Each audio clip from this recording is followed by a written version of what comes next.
I was listening to some of the things that were said by Yair Golan today, which is, again, he's a guy who keeps wanting to put Nazis into every single, situation that he can. And it's just very, very disappointing for me, because when I'm thinking of the left, I'm thinking, again, of a tolerant left. I'm thinking of a left that is pluralistic, a left that really cares about liberal values.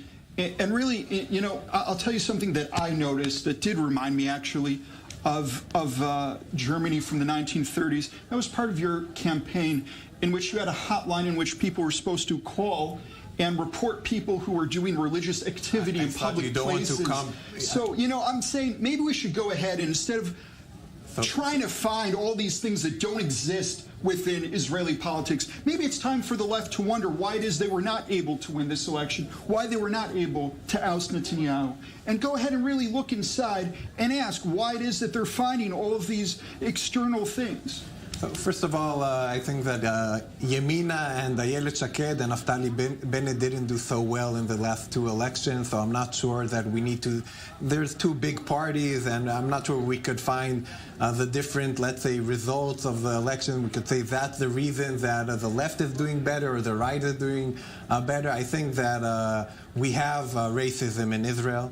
Against the Arab society and against different societies. And as Jews and as Zionists, I think that we need to fight against racism and for equality. That's the basic of Zionism. That's the basic. That's the basic of Judaism. I never saw someone from the right fight against racism, against the Arab society. The Arab society is part of Israel. They're part of the Israeli democracy, and you could like them or not. They're not going anywhere. We're not going anywhere. We need to find ways to live together. I like them, but there are also Israeli Arabs that are not part of the joint list, and they will be sworn in today.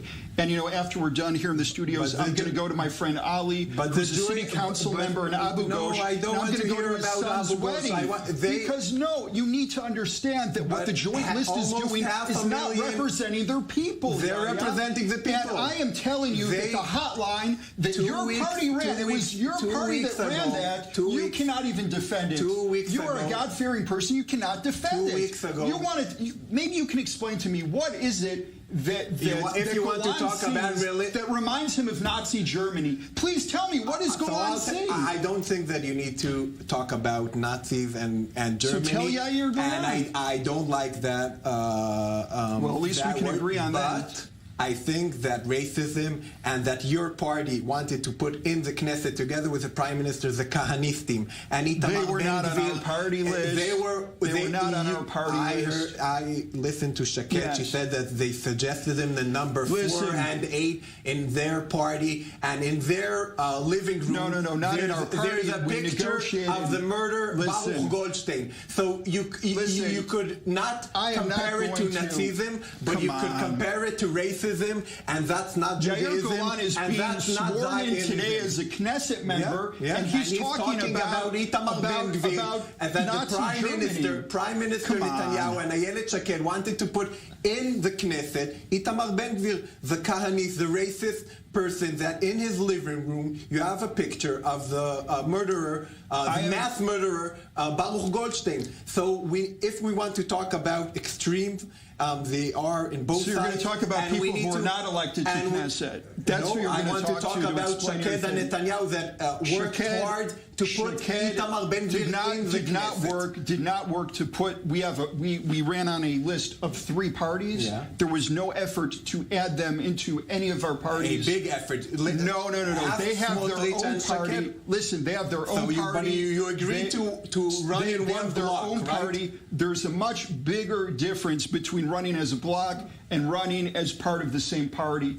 You guys went ahead. You are 3 parties that are part of your own bloc. There's no Itamar Ben-Gvir in our party. There's no Itamar Ben-Gvir and no Ofer Kasif in our party. So I think that for now, Tamar Zandberg wants to bring Kasif into your party. If we need to talk about how we make Israel more moderate, more pluralistic, and is pluralistic having a hotline so that people pluralistic is having Israel as a Jewish country country, but without any religious coercion. Without any religious coercion. You can't deal with the content that I am bringing forth because you have no good answer. No, I'm for Israel as a Jewish state. Israel as a Jewish state without religious coercion. Gentlemen, I want to pause for just 1 second just to remind our viewers what the Prime Minister said earlier today at the Knesset